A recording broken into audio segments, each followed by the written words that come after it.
Hello guys, welcome to movie మనిషి. Today let's talk about Kingdom movie review. ఓవరాల్గా నాకైతే movie నచ్చింది guys. I'm not saying it's a great movie, but ఒక 70-75% movie అయితే బాగుంది. Last ఒక 30 మినిట్స్ అంతేం గొప్పగా ఎంగేజింగ్గా లేకపోవడం వల్ల it was like okay okay, but definitely it's a one time watchable. ఇంకా పర్ఫార్మెన్స్ విషయానికి వస్తే after long time, maybe after Arjun Reddy, మనం విజయ్ దేవరకొండ ఇంత ఇంటెన్సివ్ పర్ఫార్మెన్స్ చూడడం. సో ఆయన పర్ఫార్మెన్స్ ఇచ్చి పడేసిండు.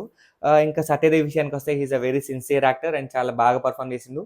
అండ్ విలన్గా చేసిన మలయాళం యాక్టర్, ఆయన అయితే యాక్టింగ్తో ఈవిల్నెస్ చూపించింది లిటరల్గా. అండ్ మన భాగ్యశ్రీ హీరోయిన్కి చెప్పుకోవడానికి పెద్ద రోల్ ఏం లేదు, అండ్ ఆమె కూడా చేసింది పెద్దగా ఏం లేదు. ఇంకా ఓవరాల్గా మూవీకి ప్లస్ అయింది వచ్చేసి Anirudh background score and songs. From starting to end background music ఇచ్చి పడేసిండు. అండ్ మూవీలో ఒక సాంగ్ లేదు కూడా, హృదయం లోపల అనే సాంగ్ థియేటర్ కట్ చేశారు. బట్ ఓవరాల్గా Anirudh also gave is 100%. So ఇది గైస్, మీ ఒపీనియన్ ఏంటి? మూవీ నచ్చిందా లేదా? కింద కమెంట్ చేయండి, సబ్స్క్రైబ్ చేసుకోండి.